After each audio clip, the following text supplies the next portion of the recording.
In today's episode of Tighten Up, I'm going to talk about 5 drivers that can possibly replace Kyle Larson at Chip Ganassi Racing.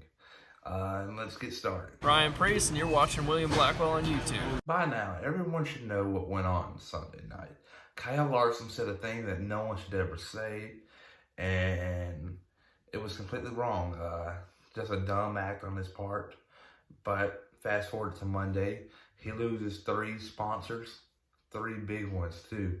You got Clover, you got McDonald's, and Credit One Bank. They all back out of sponsorship from him, but they're still sponsoring the sport. They didn't tolerate that, but on the bright side of things, there's an open ride since Kyle Larson has been fired. And I got 5 drivers that are really a candidate for this ride. And number 5 is going to be Ricky Stenhouse Jr. Ricky Stenhouse Jr. currently competes full-time racing in the NASCAR Cup Series, driving for JTG Daugherty Racing, driving the 47 car. Stenhouse's resume in the Cup Series is okay, considering the fact that he's raced for one team in the past 6 years. For Roush Fenway Racing, he has 2 wins, 34 top 10s, and 2 poles.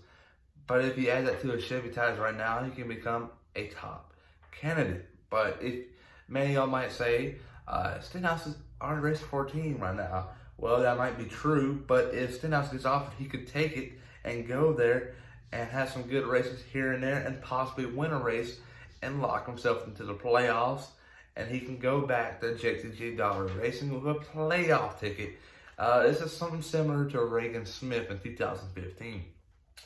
Kurt Busch was suspended. He replaced him, and he was running for the 7 team at the time in the Cup Series, and he got to get a couple of finishes and got them some more points. The 7 side him, helped him out, but there's no way that 7 team was going to make the playoffs.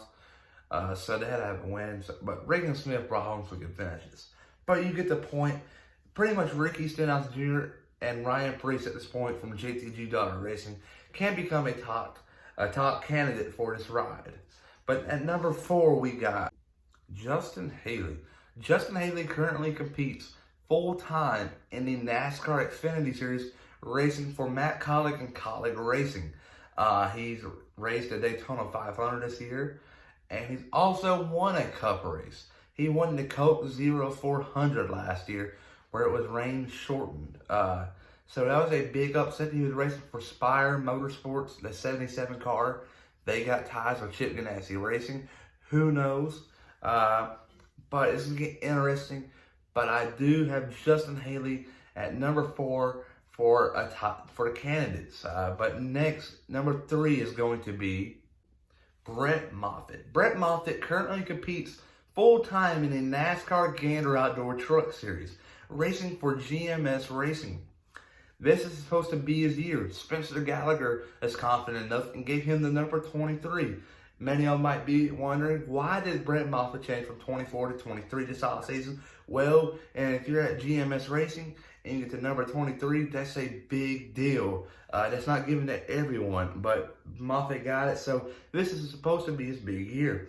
But before all of this went on, and what paused sports actually to stop, Brett Moffitt was in a off-road accident where he broke both of his legs.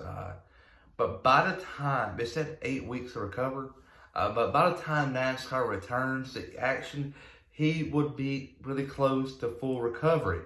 But that's one reason why I have Brett Moffitt at number 3, but not number 2. But Brett Moffitt, though, has an impressive truck resume. He won 11 races and a 2018 championship for Hattori Racing. That was an upset for him. He had to beat off some big dogs, Johnny Sauter, Matt Crafton, so many others. It was just a big deal for that team. The team that could. You had sponsor list races, no sponsor on the truck, and he still dominated. You saw it last year for GMS Racing and won at Chicago with 0 sponsors on the car. That's just cool to watch. And yeah, that goes that. But Brett Moffitt's at number 3. But at number 2 is going to be Daniel Hemric. Yes, I said it, Daniel Hemric. Many of you might have forgotten him. I did myself, but he currently competes part-time in the NASCAR Xfinity Series, racing for JRM Motorsports in the 8 car. He's raced the majority of the races, but not full-time. But he has ties with Chevy. Last year he raced in the Cup Series full-time for Richard Childress Racing. Wasn't that good, not in good equipment, so you can't judge him off of that. But it wasn't that good, so he got kicked out of that ride. And they gave the ride to Tyler Reddick, and obviously by now, Tyler Reddick's, you can't really judge someone how they're doing this season after 4 races. You got to see when they start back and see who's the real player and not the player. But you never know. Daniel Hemric has a lot of free time, so he can be a top candidate. But at number 1, I got Ross Chastain. This is the obvious decision. Ross Chastain currently has a contract with Chip Ganassi Racing, but he also has one with Matt Collick and racing full-time in the NASCAR Xfinity Series in that 10 car. So what can happen here? Chastain can get the okay from Matt Collick and go over to Chip Ganassi Racing and race for them, but who's going to race his 10 car while he can't go to some of them races? Well, it's the obvious decision, AJ Allmendinger. AJ Allmendinger is actually working for this team. He'll race some races here and there, but most of the road courses. So he'll be the obvious decision to replace him. And you know what? Allmendinger deserves this. He won the Roval last year. He always claims that he'll race in good equipment. This is top equipment, if you ask me, if you have a good driver. But this would be a perfect fit for AJ Allmendinger, so it's a win-win for both sides. But on the Cup side, Ross Chastain has currently raced in all NASCAR Cup Series races this year. He raced the Daytona 500 race with Spider Motorsports, and Spider Motorsports has an alliance with Chip Ganassi Racing, so that's something to watch for. But you know what? As soon as that race ended, Ryan Newman got hurt, and on that Monday, they realized how severe the injury was. I knew how it was really bad Sunday night, but the injuries we thought were going to be worse, but they weren't. But it was still severe. He had a severe head injury, so it was just a terrible time. To be a NASCAR fan, it was just terrible to watch it. I mean, I just couldn't watch it. I only watched the replay maybe once or twice. Yeah, I can't watch it, but it's disturbing. But they had to find a replacement driver. It was either him or David Reagan. But David Reagan ultimately decided he was not going to come out and race some races because he was too busy in a yard sale. But Ross Chastain got the okay from Chevy to go to race a Ford, and Chastain raced at Las Vegas, Phoenix, and Auto Club. I got them out of order, but you get the point. He raced all of them races.